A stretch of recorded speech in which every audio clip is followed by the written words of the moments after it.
नमस्कार, प्रणाम आप सभी लोगों को।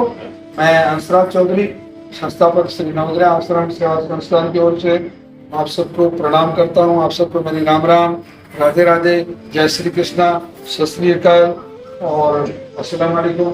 जो भी जिस भी तरीके से आप अपने उसको लाडले को याद करते हैं, मेरी आपके साथ पूरी सहमति है और मैं भी आप ही जैसा। कैंसर में अमूमन घबराहट होती है, पैसा बहुत बर्बाद हो जाता है और सब कुछ करने के बाद में भी ना पेशेंट बचता है, ना पैसा बचता है और ना परिवार बच पाता है। परिवार इन सेंस के आपने 50-60 लाख रुपया, 2 करोड़ 4 करोड़ रुपया अगर आपने खर्च कर दिया तो ये 2 करोड़ 4 करोड़ में इसलिए कह रहा हूँ कि मेरे यहाँ 10-10 करोड़ के पेशेंट भी आए हैं तो जिन्होंने 10 करोड़ खर्च कर दिया और कुछ भी नतीजा नहीं मिला और भगवान की कृपा थी उनको यहाँ से नतीजा मिल गया, वो ठीक हो गया, आज भी 7-7 8-8 साल से जिंदा है। तो ऐसे भी कुछ लोग होते हैं, तो अब वो तो उनकी कैपेसिटी थी। बाकी आप बच भी जाओ, मान लो आपका पेशेंट या आपका पेशेंट बच भी जाए और 5-7 करोड़ रुपए अगर कर्जा हो जाए तो क्या बच गया? नहीं बचे। बताओ, बल्कि और उल्टा पूरा परिवार मर गया उस चक्कर में। पहले तो एक ही व्यक्ति को तकलीफ थी, एक ही व्यक्ति को दर्द था, परंतु इतना कर्जा हो जाने के बाद में तो पूरा परिवार ही मतलब, पर क्या बचा? अभी प्रॉपर्टी बेच दी, दुकानें बेच दी, जमीन बेच दी, गाड़ी घोड़े जो थे सब बेच दिए, तो बचा क्या आपका? ये बहुत महत्वपूर्ण विषय है। तो कैंसर के बारे में लोगों को सही जानकारियां इसलिए नहीं दी गई, इसका कारण मैं बता रहा हूं, इसलिए आप तक सही जानकारी नहीं पहुंची कि उसमें लोगों का व्यापार, बिजनेस। अब यार इंसानियत के लिए तो बिजनेस नहीं हो सकता। मानवता अगर कोई है, इंसान अगर किसी को माने, वो क्या व्यापार कर लेगा? और व्यापार करके मान लो उस व्यापार से उसने पैसा भी कमा लिया तो कौन सी उसकी पीढ़ियां तर जाएगी उससे? नवग्रह आश्रम है, मैं तैयार हूं आपका पैसा भी बचेगा, आपका परिवार भी बचेगा और आपका रोगी भी बचेगा। ये सिद्धांत लेके श्री नवग्रह आश्रम सेवा संस्थान दुनिया की लेटेस्ट जो टेक्नोलॉजी है, वो टेक्नोलॉजी को हम आयुर्वेद में कन्वर्ट करके, ट्रांसफर करके और आप लोगों तक वो जानकारी पहुंचा। ये हमारा मोटिव है, हमारा उद्देश्य है। फॉर एग्जाम्पल, जैसे आपको लंग्स का इन्फेक्शन, फेफड़ों में आपको कोई कंजक्शन, तो वो किसी बैक्टीरिया की वजह से है ना। आपको कोविड हो गया मां,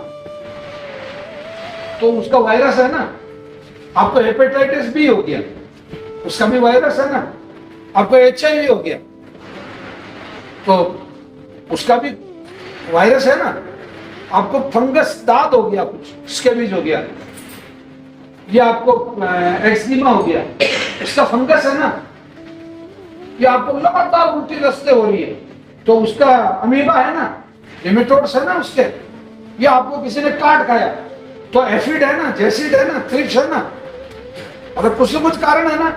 अब मुझे बताओ, आप पढ़े लिखे लोग भी हैं इसमें, कम से कम 40% लोग पोस्ट ग्रेजुएट या ग्रेजुएट लोग हैं। आप बताओ, कैंसर में क्या होता था? वायरस होता। आपके पास सरकार जांचा है कैंसर की, जांच रिपोर्ट करी, उसमें कहीं वायरस लिखा, बैक्टीरिया लिखा, फंगस लिखी है, निमेटोड लिखा है, वायरस लिखा है, एक्सीडेंट लिखा है, क्या लिखा हुआ? एडिनो कार्सिनोमा या कार्सिनोमा या स्टेम सेल्स कार्सिनोमा, जो भी मतलब जिस तरीके का वो कार्सिनोमा है, या CML या MML, मतलब ब्लड कैंसर है तो CM, पर है कुल मिला के कैंसर। मतलब जिस रोग का, जिस बीमारी का कोई जीवाणु, अंडाणु, विषाणु, कीटाणु कुछ भी नहीं है, उससे आप डरे हुए हो। अब है क्या ये बता दूं? भाभी को यार ये आदमी उड़ जा रहा है अपने को, बिल्कुल उड़ जा रहा हूं, ऐसा उड़ जा रहा हूं कि जिंदगी भर के लिए सुलझ जाओ। हाँ सही में, जिंदगी भर के लिए सुलझना है अगर आपको। वो सब बार कहता है कि नहीं कहता है? जैसे मान लो सरदार साहब है, बोले भाई एक बार वाहेगुरु पे यार विश्वास कर ले, बात खत्म। जो वाहेगुरु करेगा वो चंगा है। अपन यकीन करता है कि नहीं करता? कि वाहेगुरु पे यकीन करने के बाद में भी फिर किसी फेरू जी के यहाँ जाकर अगरबत्ती लगाते हैं? नहीं लगाता। जैसे कोई मुस्लिम भाई है वो कहेगा अल्लाह ताला करेगा जो सही है। जैसे आप कोई अपन हिंदू भाई है, जैसे अपन कहेंगे यार भगवान काना चोर काले बदमाश तेरे भरोसे छोड़ दिया यार मामला बात का, तो उसके बाद में फिर होशियारी करता है क्या, शेयर करता है क्या? हाँ, जागरूक होना अच्छी चीज है, परंतु यकीन करना उससे भी ज्यादा बड़ी चीज। तो अपन ने क्या यकीन करना अपने को? यकीन ये करना कि कैंसर क्या है इसको मैं सीख जाऊं, इसको समझ जाऊं, बस कैंसर क्या इसको समझते हैं आपके दिमाग से आधे कैंसर का जो भूत है वो उठ जाए। एक्चुअल में कैंसर है आपके शरीर की कुछ कोशिकाएं, जो 10% कोशिकाएं होती हर व्यक्ति में होती है, वो मेरी माता श्री में भी है, मेरे में भी है, आप में भी है, और वो कंगना रनौत में भी है, अमिताभ बच्चन में भी है, और जगत गुरु शंकराचार्य में भी है, और मौलवी साहब में भी है। 10% जो नेगेटिव सेल्स है, जो नकारात्मक कोशिकाएं हैं, वो सभी के अंदर है। कैंसर मुझे भी हो सकता है, कैंसर आपको भी हो सकता है, और कैंसर जिसको हुआ उसको तो हुआ ही है। क्यों हुआ? आप कैंसर की परिभाषा समझ ले आप कि आपके शरीर की नकारात्मक कोशिकाएं जब आपका कहना मानना बंद करते, डिसऑर्डर हो जाए, उदंड हो जाए, आतंकवादी बन जाए, यानी कि अनियंत्रित हो जाए, आपके शरीर की कुछ अनियंत्रित कोशिकाओं का बन के एक जगह कॉलोनी बना लेना, एक जगह इकट्ठी हो जाना, और इकट्ठी होकर अपने उसके जो गुण है, अपने उसकी जो आदतें हैं, उन आदतों के हिसाब से व्यवहार करना शुरू कर देना, यही कैंसर। तो इसमें क्या मुख्य बात आई? कोशिका, सेल। हाँ, इस समय में जो पाप किया आपने, कौन से पाप? अब वो पाप गिना रहा हूं, ध्यान से सुन लेना, वो जो जो पाप आपने किए जो बता रहा हूं। पहला, जिस व्यक्ति ने गुटखा खाने का पाप किया, जिस व्यक्ति ने तंबाकू पीने का पाप किया, जिस व्यक्ति ने रजनीगंधा 00 या विमल या इस तरीके का MDH या जो भी जितने पान के और भी या तंबाकू के और भी जितने भी प्रोडक्ट है, उतने खतरनाक चीज को लोग खाते हैं, तो ये पाप है। ये पाप अगर किया है, गुटखा, तंबाकू, सिगरेट, सुल्फा, बीड़ी, गांजा, जो कुछ भी आपने स्मोक और इन टबेको रूप में किया है, तो आपने पाप किया। अब ये गलत फहमी है आपकी कि आप तंबाकू खाओगे या सिगरेट पियोगे तो केवल मुंह का कैंसर होगा। नहीं, श्वास नली का भी होगा, फेफड़ों का भी होगा, आहार नली का भी होगा, आमाशय का भी होगा, छोटी आंत और बड़ी आंत का भी होगा, और लंग्स का तो हो गई, फेफड़ों का तो होने ही है। दूसरा पाप, आप समुद्र का नमक अगर इस्तेमाल करते हैं, समुद्र का सफेद नमक अगर आप इस्तेमाल करते हैं, तो आपने पाप किया। क्योंकि आपके बाथरूम की लेटरिन का पानी, कचरा, पट्टी, पेशाब, प्लास्टिक, मरा हुआ कुत्ता, बिल्ली, बंदर, कचरा, सैनिटरी पैड, सब का सब जितनी गंदगी है वो सब नाली से नाले में, नाले से नदी में, नदी से समुद्र। और अभी तक विज्ञान ये बिल्कुल इसके बारे में कोई खोज नहीं कर पाया है कि मरकरी को पानी से अलग कर दिया जाए, DDT को अलग कर लिया जाए, BSC को अलग कर लिया जाए, सेल्फोस को अलग कर लिया जाए, ब्लीच को अलग कर लिया जाए। मतलब कुछ ऐसे जहर हैं, 15-20 जहर, जिनको पानी से कोई भी धर्माजी उसको अलग नहीं। मतलब विज्ञान अभी तक, विज्ञान के पास इसका कोई इलाज नहीं, वो उसके अंदर मिल गया तो मिल गया। तो दूसरा पाप है सफेद नमक। कौन सा? समुद्र का। वो चाहे रतन जी टाटा ने बनाया हो, चाहे वहां के किसान ने बनाया हो। तीसरा, जिन लोगों ने दारू पिया, वो चाहे वेट 69 थी, चाहे ब्लैक डॉग थी, चाहे राउंड द क्लॉक थी, चाहे टीचर्स थी, या बिल्कुल 20-25 रुपए की ढोला मारू थी, या आनविलो सजना थी, जो भी थी, ये पाप किया आपने। मेरा यही उद्देश्य है कि आप लोग बच जाएं यार। एक बार जो होना था तो हो गया, बीती तेरी विसारियर आगे की सुधी ले। जिनको कैंसर हुआ वो तो ठीक हो जाएंगे, उसमें आप चिंता मत करो, परंतु जिनको कैंसर नहीं हुआ उनको कैंसर से बचाना सबसे बड़ा काम है। ये सबसे बड़ा काम है। आज जैसे फॉर एग्जाम्पल मान लो माता जी को कैंसर है, इनका बेटा इनकी सेवा कर रहा है, भाई इनके बेटे से बड़ी प्रॉपर्टी क्या है? कोई नहीं, और अब इनके बेटे को कैंसर हो जाए तो अंधेरा हो गया ना यार, कौन बचाएगा उस बेटे को? कौन, किसको बचाना है? मतलब मेरा उद्देश्य, मेरा कर्तव्य। जो लोग रिफाइंड ऑयल का पाप कर रहे हैं, रिफाइंड ऑयल में कितना, सिंगल रिफाइंड में 8 केमिकल होता है और डबल रिफाइंड में 17 केमिकल। और एक्चुअली रिफाइंड ऑयल जो है वो मरी हुई गाय, भैंस, बछड़े, कुत्ते, सुअर, मछलियां, ये जितना भी एनिमल फैट है वो तो है ही है, प्लस पाम है, प्लस इंडस्ट्रियल कचरा कितना है, वो सब का सब फर्निश्ड ऑयल के नाम से जो तेल गरीब देशों को, जो बड़े इंडस्ट्रियल देश है वो देते हैं, उसको बजाय जलाने के, फर्निश्ड करने के बजाय बॉयलर में, मतलब किसी चीज को जलाने के लिए, वो उसमें 17 तरह के केमिकल डालता है। डबल रिफाइंड ऑयल वो किसी का ऑयल नहीं है, मैंने बताया उसका ऑयल है। उस पर लिखा क्या उसने, मूंगफली का डबल रिफाइंड, सोयाबीन का डबल रिफाइंड ऑयल, तिल का डबल रिफाइंड ऑयल, सरसों का, मस्टर्ड का डबल रिफाइंड ऑयल। वो एक्चुअली मस्टर्ड तो दिखा ही नहीं उसको, उसका कान में भी सरसों नहीं बोला, कान में भी वो एक्चुअली है ही नहीं, सरसों है ही नहीं उसमें। उसमें क्या है, कुत्ता है, बिल्ली है, बंदर है, भैंस है, गाय है, सुअर है, नीलगाय है और पाम ऑयल है, फिश, मरी हुई मछलियों का फैट है, वो सबका सब टोटल का टोटल कचरा है, जहर है। मैं सही शब्दों में कहूँ वो जहर। आप शानदार उस पर हीरोइन का फोटो चढ़ा हुआ है, तो वो फोटो बहुत अच्छा लग रहा है और डीप पहन रखा है उसने थोड़ा, तो वो थोड़ा आपका मन और ज्यादा खुश हो रहा है उससे। आप ले 5 लीटर का पीपी इसलिए लाए, फोटो बड़ा था। हाँ, तो ये मार्केटिंग है, ये मार्केटिंग है, आप समझ नहीं पा रहे हो।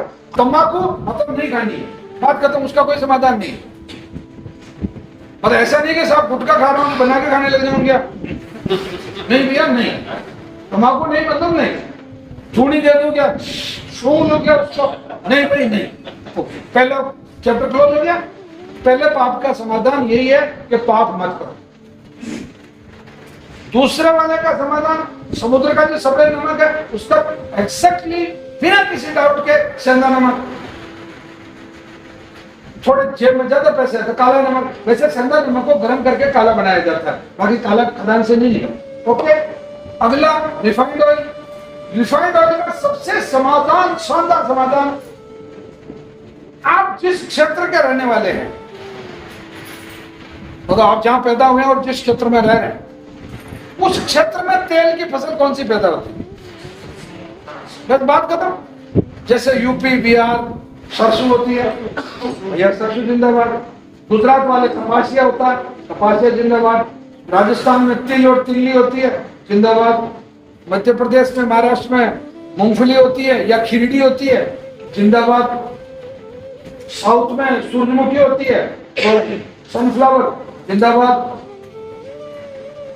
आजकल राइस ऑयल और आने लग गया, इसमें ये जो होता है ना आपका चावल, चावल की जो भूसी होती है उसमें से तेल होता है। हाँ, तो वो मतलब आप यानी कि जिस क्षेत्र के, अच्छा केरला, तमिलनाडु और थोड़ा जो उड़ीसा का जो इलाका है वो उसमें कोकोनट होता है, नारियल, कोपरा, नारियल, उसका तेल। तो यानी कि आप जिस रीजन के रहने वाले हैं उस रीजन का जो भी ऑयल प्रोडक्ट है वो आपको गाड़ी करवानी है, कोल्हू में लेके जाना है और ज्यादा बाबूजी नहीं बनना, जेबों में हाथ डाल कर कहाँ मिलता है। नेक्स्ट, अब नॉनवेज, जितने लोग नॉनवेज खा रहे हैं, वो चाहे जाति से कुछ भी हो, नॉर्थ ईस्ट की ये हालत है। आपका करीब करीब पूरा उड़ीसा, करीब करीब पूरा बंगाल, मिजोरम, मणिपुर, वो पूरी जो 7 सिस्टर है, प्लस आपका भूटान, नेपाल पूरा, ब्रह्मा, वहां के हर 10वें पुरुष को कैंसर है और हर 13वीं महिला को कैंसर है। और उसका जो रिसर्च का जो सबसे बड़ा जो रीजन है, वो बाकायदा रिसर्च निकाल के लेके आ गई, वो लोग जो स्मोक मीट खा रहे हैं वो क्यों। और एक बात और अभी लेटेस्ट रिसर्च हुई है, अभी मैंने 5-4 सप्ताह पहले ही भी इस बात को बताया था, आज फिर बता रहा हूं कि जिस समय किसी भी पशु को, पक्षी को काटा जाता है या मारा जाता है, उसमें उसके मस्तिष्क से जो हार्मोन्स रिलीज होते हैं वो विदिन 2 सेकेंड या विदिन 1 सेकेंड पूरी बॉडी में स्प्रेड होता है। हमें भी होता है, जैसे कुछ चीज देखते देखते पसीना हो जाता है, होता कितने देर लगते हैं उस चीज को देखने में, पसीना होने में, कितने सेकंड, कोई सेकंड नहीं, 2 सेकंड में तो पूरी क्रिया हो। कोई अच्छी चीज देखी, देखते प्रसन्नता होने में कितनी देर लगती है। तो ये जो हार्मोन जो रिलीज होते हैं वो पूरी बॉडी में स्प्रेड हो जाता है, और उन सेल्स को में उस हार्मोन्स की मौजूदगी में अगर आप खाते हैं तो डेफिनेटली कैंसर हो। वो चाहे कसाई मारा है चाहे आप मारे, वो मर रहा है। ये कैंसर बहुत बड़ा पाप है और इससे आप लोग बचें। अब एक पाप और है जिस पाप के लिए आप जिम्मेदार नहीं, और उसका समाधान भी हमारे पास है। वो पाप ये है जेनेटिक कैंसर, वंशानुगत। पहले ये 7.5% में आ गया था अभी साल भर पहले, और अब ये धीरे धीरे धीरे धीरे मतलब वापस रोक किए इसने, और जो लेटेस्ट आंकड़े वो 11.5% के आसपास है। 12 पकड़ लो जेनेटिक कैंसर, यानी कि आपके दादाजी दादी जी, नाना जी नानी जी और माता जी और पिताजी को अगर कैंसर था तो वो जो डीएनए से जो ट्रांसफर होके आए हैं, डीएनए को बहुत शॉर्ट में यूं समझ लो कि आपकी वंशावली, आपके फादर 6 फीट के, मदर 6 फीट की, दादाजी भी 6 फीट के थे, गोरे रंग के थे, नाना नानी भी 6 फीट के थे, बिल्कुल गोरे थे, आप भी 6 फीट के हैं, पत्नी भी 6 फीट की है, बहुत गोरी चिट्टी है, आप भी गोरे चिट्टे हैं, तो 99% आपका बेटा 6 फीट का होगा और गोरा चिट्टा होगा। अगर उसकी जगह वो मान लो इतना सा और बिल्कुल काले रंग का हो गया, तो it's means something is wrong, DNA change. ये डीएनए समझाने के लिए बोला। तो हर कोशिका का अंदर एक डीएनए है, वो आपके बाल कैसे हैं ये तय करेगा, आप बोलेंगे कैसे ये तय करेगा, आप चलेंगे कैसे ये तय करेगा, आपकी जनरल हेल्थ कैसी होगी ये तय करेगा, आपको आगे जाके डायबिटीज होगा कि नहीं होगा ये तय करेगा, आपको आगे पागल पर, बहुत सारे परिवारों में ये होता है 50 साल 60 साल बाद पागल हो जाते हैं, बहुत सारे परिवारों में ये होता है 40 साल बाद ब्लाइंड अंधे हो जाते हैं, बहुत सारे परिवारों में ये होता है कि वो 40 साल बाद में सुनना। बड़ा ये जितनी भी जो जेनेटिक डिजीज बोलते हैं, कैंसर भी उसमें एक है। 11% लोगों को ये जेनेटिक डिजीज होती है, और उस कैंसर की बात कर रहा हूं मैं, और उससे बचने का एक बहुत सरल और शानदार समाधान मैं आपको दे रहा हूं। हमारे यहाँ की एक औषधि है रक्त शोधन। आपको कोई परहेज नहीं करना, परहेज से पहले ये चीजें जो बताई वो तो नहीं खानी है, इसके अलावा अतिरिक्त रूप से कोई परहेज नहीं करना। आपको केवल 4 महीने तक 4 चम्मच सुबह और 4 चम्मच शाम को रक्त शोधन लेना है, और 4 आप 120 दिन का अगर ये प्रकल्प पूरा कर लेते हैं तो आप अपना 100% जो ब्लड है उसको प्योरीफाई कर लेते हैं। मतलब ब्लड के अंदर कहीं पे भी कैंसर सेल नहीं बची आपकी, और बाकी जो दूसरी सेल है वो चूंकि आपका, मैं आगे इसकी चिकित्सा में जब आऊंगा तो आप समझ जाओगे। अभी आप सिर्फ इतना समझे कि आपको 4 चम्मच सुबह 4 चम्मच शाम को रक्त शोधन का काढ़ा बना लेना है। उससे आपकी आई साइड भी ठीक हो जाएगी, बाल भी काले हो जाएंगे, और आपके पेट में अल्सर वल्सर या और कोई छोटी मोटी जितनी बीमारियां, दाद खाज खुजली, वो सब भी ठीक हो जाएगी। और सबसे बड़ी बात है कि आप कैंसर से बच जाओगे। आते हैं अपन इस कैंसर के होने के तरीके पे। होता कैसे, क्योंकि ये बीमारी नहीं है।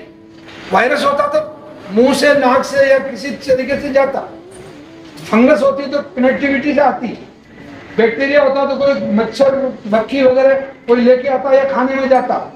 और ये कहां से आता है? होता ये है, कैंसर पैदा आपकी कोशिकाओं में 3 तरीके से होता है। अब तक 3 ही तरीके खोजे गए दुनिया में, चौथा अभी तक कोई तरीका नहीं। पहला जो तरीका है वो ये है कि आपकी कोशिकाओं में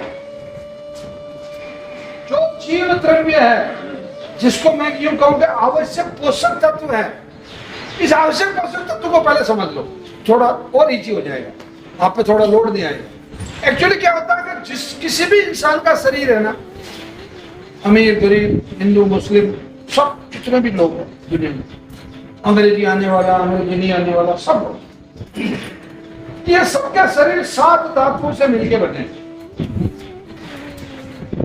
पहली धातु है रस,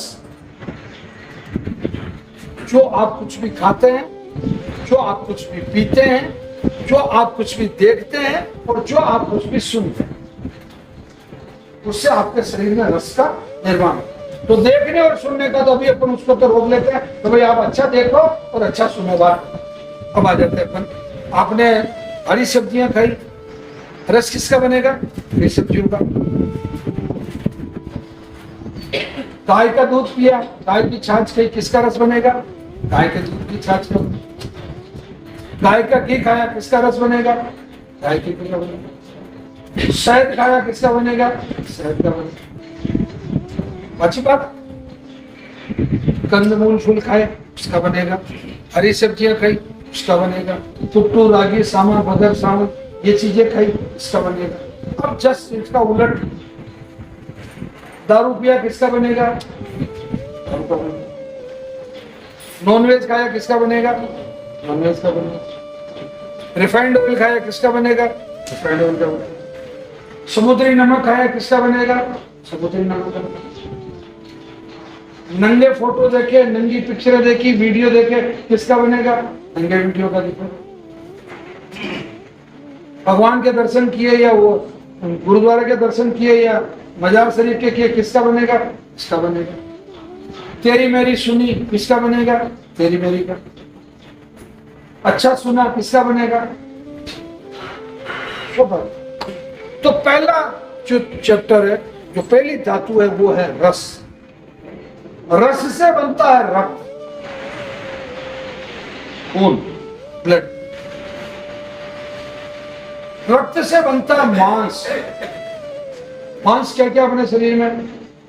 मस्तिष्क मांस है, ये पूरी चमड़ी सब मांस है, फेफड़े मांस है, हृदय मांस है, लीवर मांस है, आमाशय मांस है, छोटी आंत बड़ी आंत मांस है, फेफड़े मांस, ये सब मांस।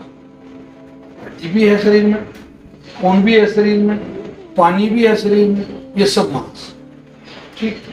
अब जो आपका रस बना था, उस रस से क्या बना? रक्त बना। याद रखते ना मेरे साथ साथ चलो। रस से क्या बना था? रक्त। अब ये रस जो था, इस रस में क्या क्या था?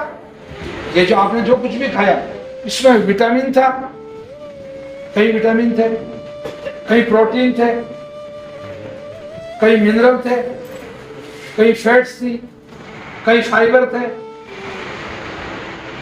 मतलब कई आवश्यक पोषक तत्व, इसको शॉर्ट व्यू करें, आवश्यक पोषक तत्व।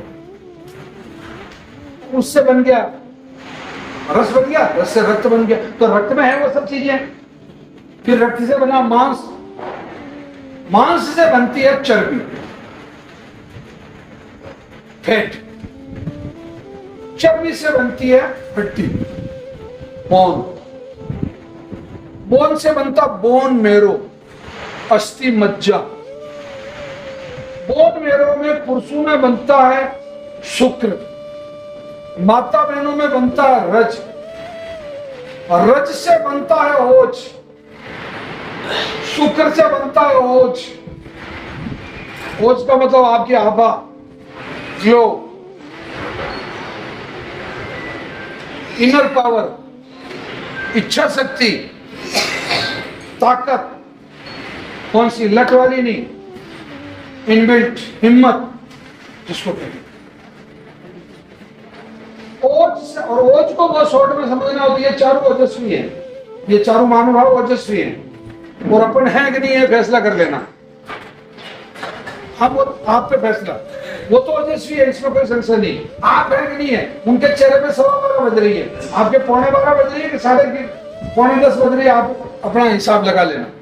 और फिर कैंसर क्यों हुआ ये भी सोच लेना, उनको तो नहीं हुआ। क्योंकि ओजस्वी थे। ओज से बनता है मन। मन देखा किसी ने?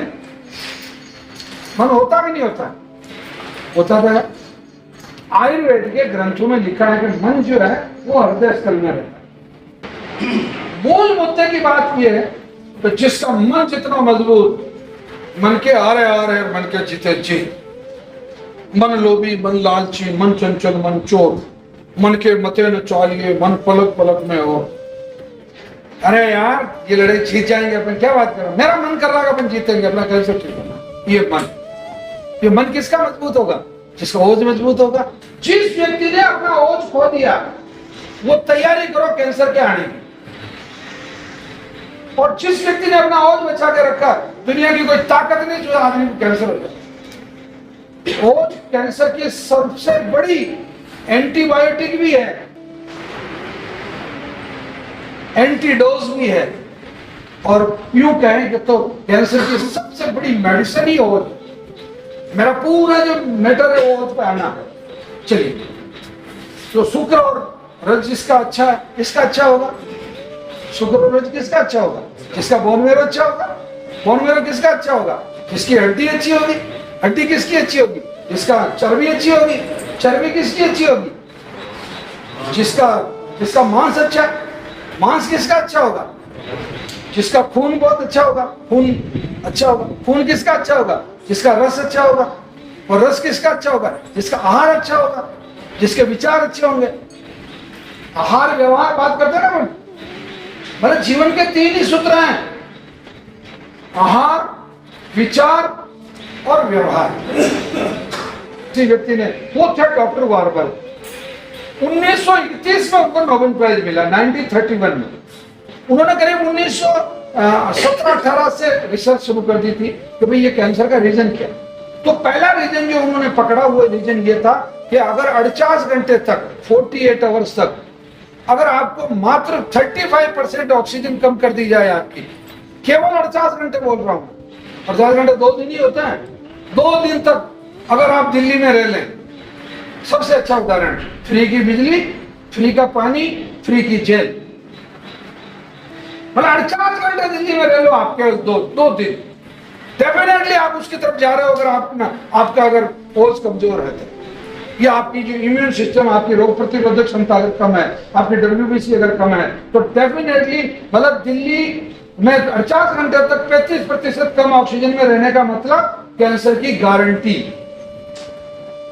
ऐसे कई है, और भी दुनिया में कई ऐसे शहर हैं, कई ऐसे क्षेत्र हैं, पहाड़ के भी कुछ क्षेत्र हैं कि जहां ऑक्सीजन कम है, तो केवल 48 घंटे तक 35% ऑक्सीजन कम जिनको मिलेगी। कारण क्या होगा? अब मैंने ये बताया था ना आपका, ये जो आवश्यक पोषक तत्व, विटामिन, प्रोटीन, कार्बोहाइड्रेट, मीट का बताया था, ये काम गए आपके खून में मिले। और ये मैं कैंसर की पहली औषधि बता रहा हूं आप लोगों को, वो है ओमेगा 3। मतलब किसी भी चीज की अगर डेफिशिएंसी है तो उसका प्रभाव हटाने के लिए एफिशिएंसी कर दो, अभाव है उसको प्रचुरता कर दो, फुल सैचुरेशन कर दो उसका किससे करोगे आप? उन्होंने पहला तरीका ये बताया ओमेगा 3, यानी कि अलसी का जो तेल है उसमें ओमेगा 3 खूब होता है, अलसी के अंदर खूब ओमेगा 3 होता है। अलसी खाओ 15-20 ग्राम सुबह, 15-20 दोपहर को, 15-20 शाम को। रोस्टेड अलसी भी आती है, स्वादिष्ट भी लगती है, वो खिलाओ पेशेंट को, ग्राइंड करके उसका चूर्ण बना लो। नहीं तो अलसी का तेल ले आओ, 10 ml सुबह, 10 ml दोपहर को, 10 ml शाम को, किसी के साथ, रोटी के साथ, सब्जी के साथ, किसी के भी साथ खा लो, दूध में डाल के पी लो शाम को तो ओके। दूसरा, देसी गाय के कच्चे दूध का पनीर बना लो, भयंकर ओमेगा 3 है, मजा आ जाएगा। ये बना सकते हैं, मुश्किल नहीं है। और तीसरा, जो मछली खाने वाले लोग हैं वो मछली को स्टीम्ड करके खा सकते हैं, फ्राई करके नहीं खानी, स्टीम्ड करके, भाप से पका के, जैसे आपका इडली पकाते हैं अपन, खमण पकाते हैं, ढोकला पकाते हैं, वैसे। और कभी हम तो मछली नहीं खाते, कोई बात नहीं, आप पे कोई बाध्यता नहीं, आप मछली के तेल के कैप्सूल ले लो, 2 कैप्सूल सुबह, 2 दोपहर को, 2 शाम को। कैंसर होने का नंबर 2 जो कारण है वो है केमिकल लोचा। केमिकल अच्छा मतलब इन सेंस ये है कि आपकी जो कोशिका है उसको खून लेके जा रहा ऑक्सीजन और वापस लेके आ रहा कार्बन डाइऑक्साइड और कैलोरी, ताकत। मतलब आपका शरीर का जो रसोई घर है वो आमाशय नहीं है, वो लीवर नहीं है, वो कोशिका है जिसको ऑक्सीजन चाहिए। मतलब आपको खाना, आपका रसोई घर है जिसमें तेल, नून, लहसुन, आटा वाटा, सब्जी वब्जी, गुड़ सब है, पर सिलेंडर नहीं है ऑक्सीजन का, या चूल्हा नहीं है, या स्टोव नहीं है, तो आप खाना कैसे बनाओगे? नहीं बना सकते। सेम वही कहानी आपकी कोशिका में vitamin, protein, carbohydrate, mineral, funeral सब है, पर ऑक्सीजन नहीं। खोजे जा चुके 111, जो 111 चीजें कैंसर की दुश्मन है। ये दूसरा शब्द मैं कहूं कि कैंसर की औषधियां, ग्रीन टी है, गाजर है, मूली है, टमाटर है, सीताफल है, गाय का दूध है, शहद है, गाय का घी है, कुट्टू है, रागी है, सामा है, बगर है, ये जो जितने भी सिरिधान्य में जो जो उपवास में खाई जाने वाली चीजें, ये सब के सब आपके, ये बताओ औषधि है कैंसर की। अब ये कहीं से लानी पड़ रही है क्या? नहीं लानी पड़ रही, ये आप ही के पास है। डॉक्टर होंजो और डॉक्टर हैरिसन, ये दो साइंटिस्ट हुए, इनको मतलब 2018 में नोबेल प्राइज मिला। और ये नोबेल प्राइज इस खोज के लिए मिला इनको, इस रिसर्च के लिए मिला कि इन्होंने दो प्रोटीन के ग्रुप ढूंढे थे, PD1 और CTLA4। पहला ग्रुप था प्रोग्राम डेथ प्रोटीन, जिसमें 288 तरह के प्रोटीन है, जिसका सबसे ज्यादा जो बादशाह है, जो सरपंच है, वो है गेहूं। उसमें ग्लूटेन है, और ग्लूटेन डायरेक्ट कैंसर होने की गारंटी है। गेहूं, जौ, ज्वार, बाजरा, मक्का, उड़द, सोयाबीन, चवला, चावल, अरहर, तुअर और राजमा, ये चीजों में वो फंगस है जो PD1 और CTLA4 में है। अब मूंग का नाम नहीं लिया मैंने, मूंग में नहीं है। किसी भी हरी सब्जी का नाम नहीं लिया, सभी तरह की हरी सब्जियां खा सकते हैं। किसी भी कंद का नाम नहीं लिया, यानी कि लहसुन है, प्याज है, ये सब खा सकते हैं। शकरकंद है, गाजर है, मूली है, आपकी रतालू है, गराड़ू है, सब खा सकते हैं। गन्ना, खूब उसका दूध मतलब रस पी सकते हैं, गुड़ खा सकते हैं। शक्कर नहीं खानी है, सफेद शक्कर। हाँ, एक पाप वो सफेद शक्कर वाला भी है। कैंसर कोशिकाओं में 3 परिवर्तन होता है। पहला, कैंसर कोशिका मरना भूल जाती है, मतलब डिसऑर्डर जो मैंने कहा था ना आपको शुरू में, मतलब कैंसर कोशिका जो अनियंत्रित। अब अनियंत्रित में पहला क्या है? नियंत्रण, मरना भूल जाती है। मैं तो नहीं मरती साहब। अरे यार तो गजब यार, दूसरी कोशिकाएं तो मरती, जबकि सामान्य कोशिका का नियम क्या? WBC की उम्र 4 दिन है, प्लेटलेट्स की 18 दिन है, प्लाज्मा की 100 दिन है, RBC की 120 दिन है, और किडनी और लीवर इनकी जो सेल्स है इनकी 9 महीने है, मतलब 8.5 महीने, 7.5 से 8.5 महीने। फिर आपकी जो दूसरी जैसे हार्ट है या ब्रेन है, इसकी उम्र 1.5 साल है। जो आपकी हड्डियां हैं उसकी उम्र 3 साल है। जो आपके बाल और नाखून है इनकी उम्र, मतलब अधिकतम 7 वर्ष में आपका पूरा शरीर बदल जाता है। मतलब हर कोशिका मरती रहती है। सूप का जो समय है वो दोपहर के 2 बजे से शाम को 5-6 बजे तक। जूस का जो समय है वो सुबह के 6-7 बजे से लगा के दोपहर के 2 बजे तक। गन्ने का रस आप दिन भर जितना पीना चाहे कैंसर पेशेंट पिए। गन्ने के रस में जबरदस्त ऑक्सीजन है। फलों में भी आपका जो सीताफल है वो सबसे टॉप पे है। ये जो खट्टे फल है वो सेकंड नंबर पे। लीवर पेशेंट को थोड़े खट्टे फलों से बचना है। ओके, चलिए आगे। फिर इन्होंने बताया बकरी का दूध अगर आपको मिलता है तो वो आपके लिए सबसे ज्यादा बेनिफिशियल है। बकरी का दूध कैंसर की बहुत पावरफुल मेडिसिन है, क्योंकि वो सब इस तरीके की चीजें खाती है और आपको उसके बदले में अमृत के रूप में, एक औषधि के रूप में मतलब दूध देती है। फिर जितनी देसी गाय की नस्लें हैं, उन देसी गाय की नस्लों का दूध, उनका बना हुआ दही, उसका बना हुआ घी, ये जबरदस्त काम करेगा। ये शहद जो है कैंसर की बहुत अच्छी औषधि है। शहद अगर आप पचा सकते हैं तो आप जितना खा सकते हैं उतना खाइए। आपका ग्लो चेंज हो जाएगा। मतलब आपका वो जो ओट्स जो मैंने कहा, मतलब देसी गाय का घी और मधुमक्खी का शहद, बकरी का दूध, मतलब ये कुल 4 दाम के बराबर है। और चौथा है मुनक्का दाम, जो बीज वाला अंगूर है, काला वाला जो बड़ा अंगूर जिसमें बीज है, उन बीजों के अंदर कैंसर, एंटी कैंसर प्रॉपर्टी है। मूंग छिलके से खाइए, मजा आ जाएगा, गया आपका कैंसर। मतलब आप इन चीजों का पालन कीजिए, निश्चित रूप से आपका कैंसर हारेगा, आप जीतोगे। हारता है कैंसर, हराने वाला चाहिए। कैंसर रोगी के साथ में आपका जो बिहेवियर है, आपका जो व्यवहार है, वो बिल्कुल मित्रवत होना चाहिए। आप बोल जाइए मेरा बेटा है, ये मेरे पिताजी है, ये मेरी माँ है, नहीं, फ्रेंड है वो, बहुत जॉली मूड में, प्रेम से। अगर वो पढ़ते हैं तो पढ़ना चाहिए, खेत पे जाते हैं तो खेत पे जाना चाहिए, दुकानदार है तो दुकान उसको करनी चाहिए, मतलब उसको घर पे खाट डाल के बिठाने की जरूरत नहीं।